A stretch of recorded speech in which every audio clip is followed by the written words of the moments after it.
So today we are going to do some more problems which involve impulsive situation but not directly impulse. ठीक है, directly impulse तो नहीं होगा उनमें but impulsive situations होंगी. तो सीधे अच्छी अच्छी प्रॉब्लम्स ले लेते हैं, दो तीन.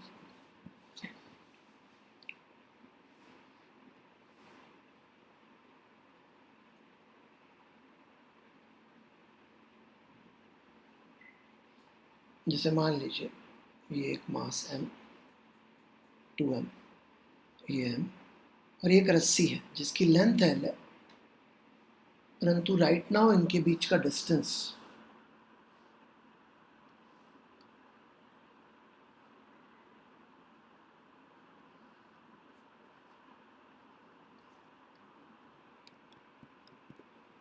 (0.6 l है, राइट.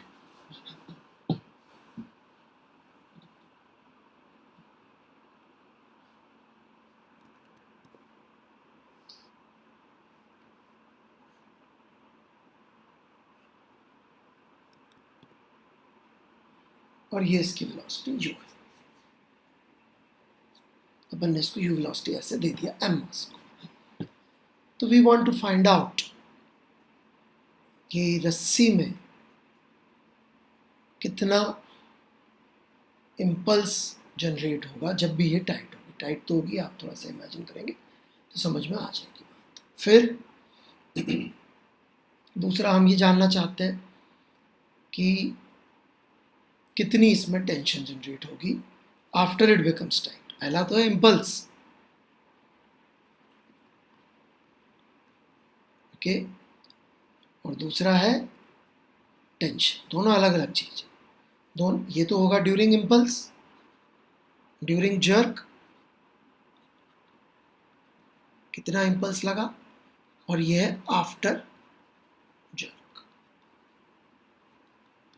ठीक है, तो ये दोनों चीजें आपको ट्राई करनी है. तो ऑब्वियसली वीडियो को रोके, यहाँ पे पॉज करें और फिर ट्राई करें और फिर अपन इस सॉल्यूशन को देखें और अच्छी तरह से ट्राई करें दो एक बार. सो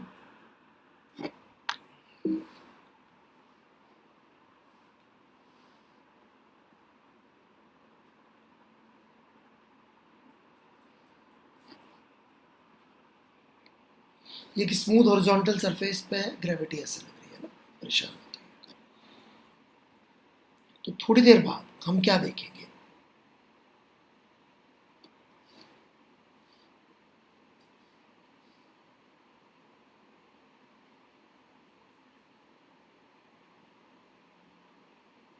कि ये दूरी 0.6 l है, ये l दे रखी है.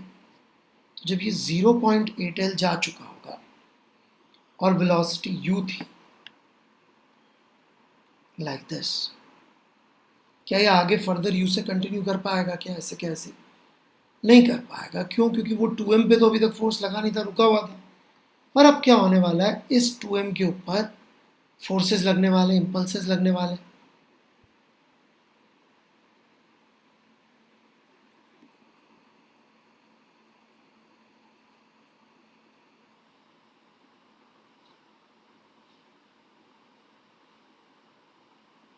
ये एट एन एंगल थीटा, ये at an angle theta.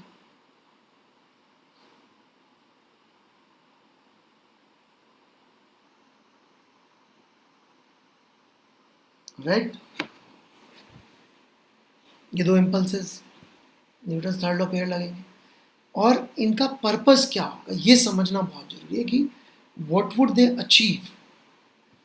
They would achieve this कि इस डायरेक्शन में यदि ये वेलोसिटी v आई तो ये कंपोनेंट भी आफ्टर इम्पल्स हो जाए v, which also tells me something very important कि ये component even after the impulse would remain u sin theta, क्योंकि इम्पल्स की डायरेक्शन में ही नहीं. एक बार फिर से समझ लीजिए, इस पे इम्पल्स लगा jet, यदि ये स्पीड v आई तो इस इम्पल्स की वजह से m की speed along the line should become v, नहीं तो रस्सी टाइट ही नहीं रहेगी. नहीं तो रस्सी टाइट ही नहीं रहेगी। तो रस्सी टाइट रहने के लिए ये v और ये v सेम है, राइट। रस्सी टाइट है इसलिए v सेम, और ये कंपोनेंट पे कोई इफेक्ट नहीं पड़ेगा। अब ये v निकालने के बहुत सारे तरीके, एक डायरेक्टली निकाल सकते हैं और एक इनडायरेक्टली भी। तो मैं दोनों तरीके से करता हूँ। डायरेक्टली कैसे निकलेगा? डायरेक्टली ऐसे निकलेगा भाई, अच्छा एक तो थीटा भी लिख के रख लें अपन। तो ये थीटा कितना हो जाएगा? Sine theta would be 0.6, right, okay. और अब यदि हम इस पे लिखें तो इस दिशा में ओरिजिनली मोमेंटम कितना था? mu cos थीटा था। इस सिस्टम का मोमेंटम अलोंग द स्ट्रिंग जिस मोमेंट पे जर्क लगा mu cos थीटा था। आफ्टर द इवेंट भी इतना ही होना चाहिए। तो mv प्लस 2mv, इससे आपका v सीधे सीधे निकल जाता है u cos थीटा बाय 3।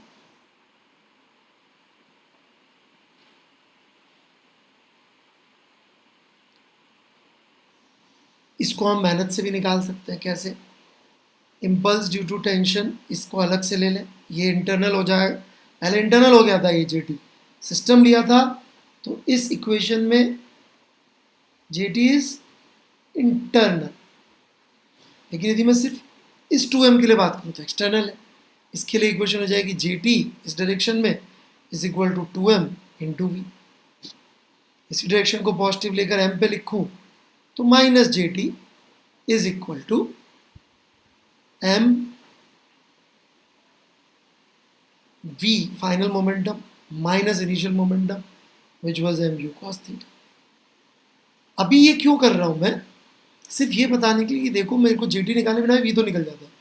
खैर आप इसको जोड़ के देख लीजिए, सेम इक्वेशन जो वहाँ आई थी वही आ जाएगी, और जेटी पूछा है तो v पहले ही निकाल रखा था, इधर से सॉल्व करके निकाल लीजिए। तो j due to tension turns out to be 2mu cos theta by 3। Done.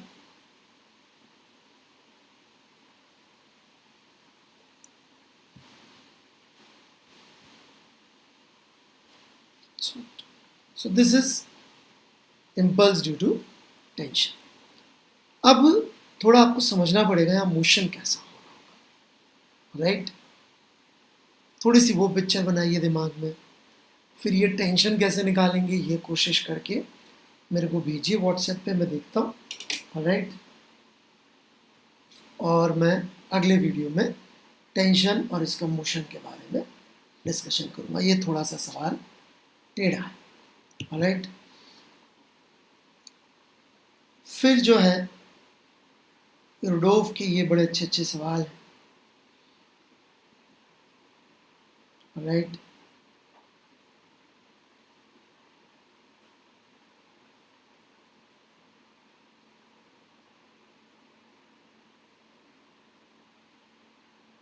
जो आप ट्राई कर सकते हैं।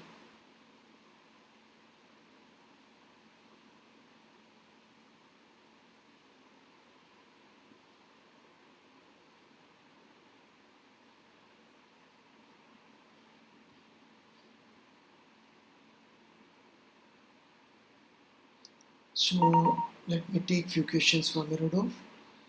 All right.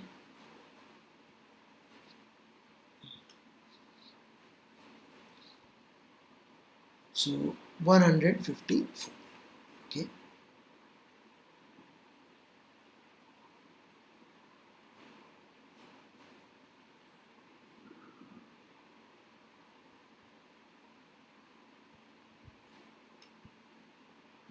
So आप पढ़ लीजिए 154. Okay.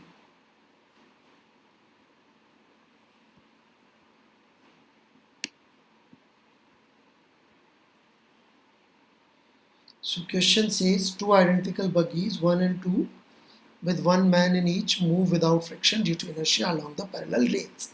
Rails पर है, मतलब ये बड़े important है. When the buggies get opposite to each other, the men exchange their places by jumping in the direction perpendicular to the motion direction.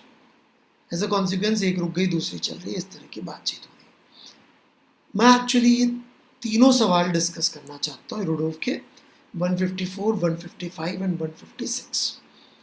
Right. तो 154 मैं एक बता देता हूँ और 155 156 आप ट्राई करेगा, फिर ये अगली क्लास में हम लोग डिस्कस करेंगे। तो 154 मैं आपको बता रहा हूँ। ओके,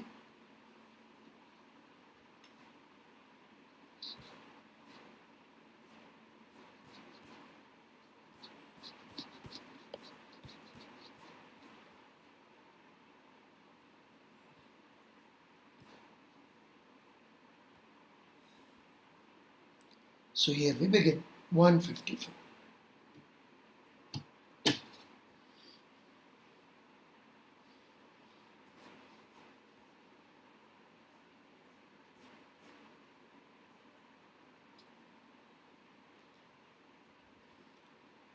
तो देखिए जी, इसमें क्या बोल रहे हैं कि ऐसे दो रेल्स है, ठीक है,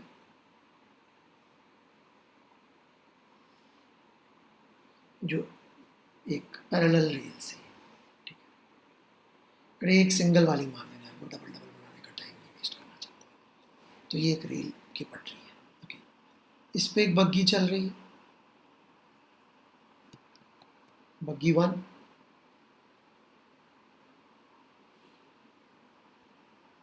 राइट, और इस पे एक बंदा भी है। एक बग्गी इस पे चल रही है, बग्गी 2, इस पे भी एक बंदा है, राइट। और एक की वेलोसिटी इस तरफ v1 है और एक की वेलोसिटी इस तरफ v2। अब जब ये आमने सामने आई तब क्या हुआ, ये बंदा कूदा इसमें से परपेंडिकुलर, राइट, कि वो इस बग्गी में पहुंच जाए। और ठीक वैसे ही उसी समय ये बंदा भी कूदा, राइट, ऐसे कि ये इस बग्गी में लैंड कर जाए, ठीक है।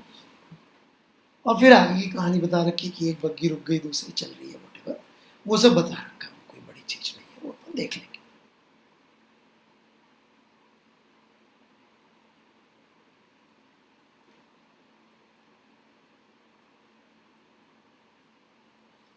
ऑलराइट,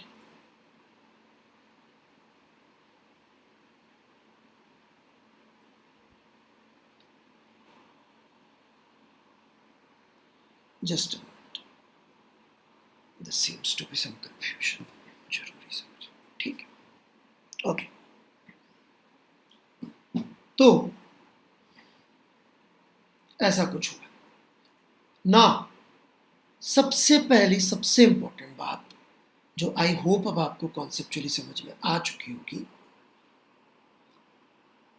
कि भाई इस बग्गी से जब ये बंदा कूदा है, राइट, तो क्या बग्गी की वेलोसिटी में कोई चेंज आएगा जब ऐसे कूदा? आंसर है बिल्कुल नहीं आएगा। ये दोनों के पास इस दिशा की वेलोसिटी तो सेम होगी। क्यों नहीं आया? क्योंकि इनका जो इंटरेक्शन हुआ होगा वो परपेंडिकुलर हुआ होगा रेल्स के।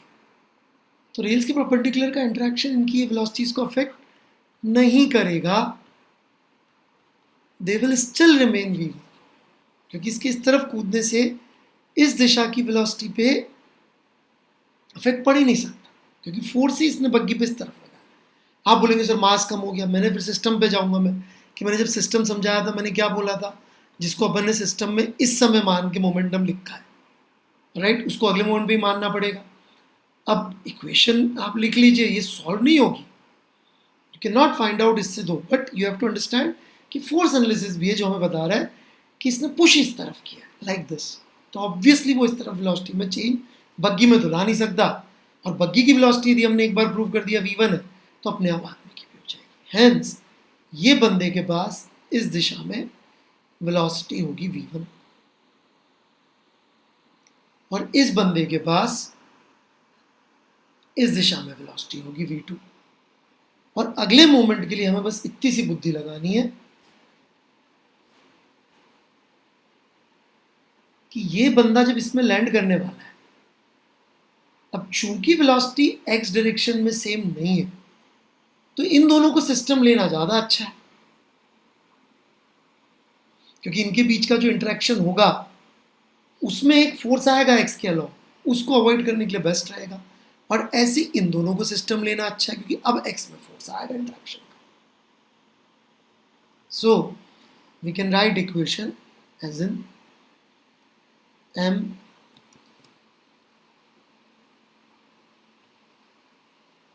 v1 minus m v2 is equal to m plus m, जो भी इसकी वेलोसिटी दे रखी है, क्या दे रखी है, बग्गी वन स्टॉप्स 0। दूसरे के लिए mv2 माइनस mv1 उसी डायरेक्शन में कंटिन्यू किया है, तो इसलिए अपन ने उस डायरेक्शन को प्लस लेके लिख दिया। ये v से कंटिन्यू करिए, ऐसा दे रखा है सवाल में, v वेलोसिटी। सॉल्व कर लीजिए दो अननोन दो equation. And next you need to try these two questions, right, जिनके वीडियो में अगले लेक्चर में सॉल्यूशंस की वीडियो डाल दूंगा, राइट।